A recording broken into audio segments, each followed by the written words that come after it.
आखिर उसके घूंघट करने के पीछे क्या वजह थी?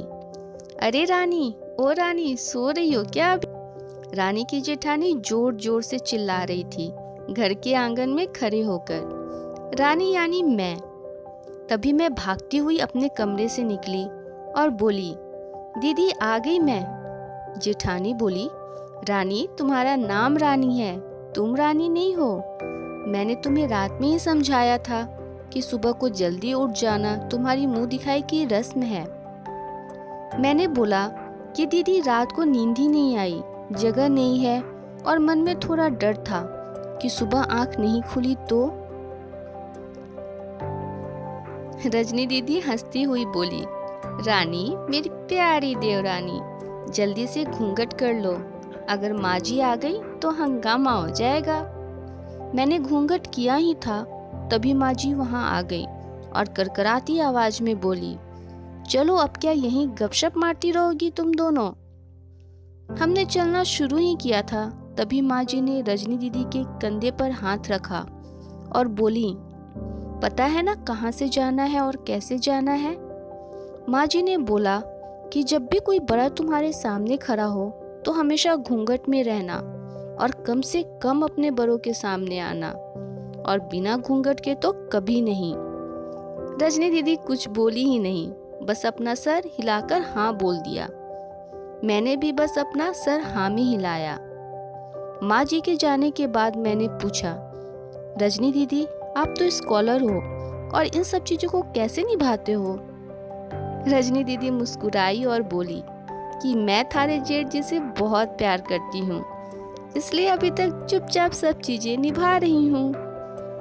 मैं कुछ नहीं बोली और चुपचाप रजनी दीदी के साथ घर के बाहर वाले कमरे में जाकर बैठ गई। वहाँ पर एक पड़ोस की आंटी जी बैठी थी। वो बोली, यह कैसी बहू आई है, ससुर जी सामने खड़े हैं। और मुझे कुछ समझ ही नहीं आया मतलब। रजनी दीदी बोली कि आंटी जी अभी नई बहू है, यहाँ के रीति रिवाज सीखने में थोड़ा समय लगेगा। रजनी दीदी मुझे वहाँ से उठाकर मेरे कमरे में ले गई। 6 महीने यूं ही छोटी छोटी चीजों में बीत गए। फिर एक दिन मैं राहुल के साथ साड़ी लेने गई। राहुल का फोन आया और वो दुकान से बाहर बात करने चले गए। साड़ी की दुकान पर मैं बेधड़क होकर साड़ियाँ देख रही थी। तभी साथ में बैठे हुए अंकल जी खांसे, एक बार फिर 2 बार फिर 3 बार। मैंने साड़ी वाले भैया से बोला कि भैया इन अंकल जी को पानी दे दो, बहुत खांसी हो रही है। अंकल जी भड़क उठे और बोले, क्या बदतमीज लड़की है ये, कुछ शर्म लिहाज है या नहीं इसे। दुकान पर हंगामा देख राहुल बाहर से भागकर अंदर आए और अंदर आते ही अंकल जी के पैर छूकर बोले, मामा जी आप यहाँ। मैं घबरा के दुकान से बाहर निकल आई, एक लंबा घूंघट करके गाड़ी में बैठ गई। राहुल बाहर आए और गाड़ी में बैठकर गाड़ी बहुत तेज चलाने लगे। मैंने धीमी आवाज में बोला, गाड़ी बहुत तेज चला रहे हो, कहीं एक्सीडेंट ना हो जाए। हम घर पहुंचे ही थे तभी माजू जोर जोर से चिल्लाते हुए बाहर आई और बोली, देखो आ गई ये रानी साहिबा, खानदान की इज्जत मिट्टी में मिलाकर। तभी रजनी दीदी आई और बोली, माँ जी मेरी शादी को 6 साल हो गए हैं, मैं अभी तक मामा जी को नहीं जानती, ये कैसे जानेगी। माँ जी जोर से बोली, देखो कैसे चपर चपर जबान चल रही है इस रजनी की।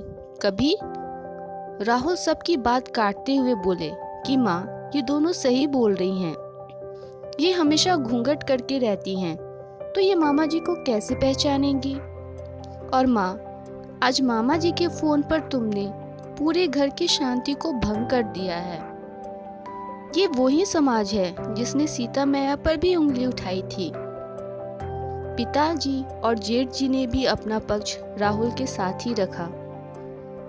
माँ जी थोड़ी देर सोचने के बाद वापस रजनी दीदी और मेरे पास आई और बोली कि तुम दोनों को अपनी मर्यादा पता है, मुझे उम्मीद है कि तुम कभी भी मेरा सिर शर्म से नीचे नहीं झुकने दोगी। फिर उन्होंने हम दोनों बहुओं का घूंघट हटा दिया और मुझे और रजनी दीदी को गले लगा लिया। आपको ये प्यारी सी स्टोरी कैसे लगी मुझे कमेंट सेक्शन में ज़रूर बताइए। एंड प्लीज़ मेरे चैनल को लाइक, शेयर और सब्सक्राइब कीजिए। मिलते हैं हमारे नेक्स्ट वीडियो में एक नई प्यारी सी स्टोरी के साथ। Bye bye.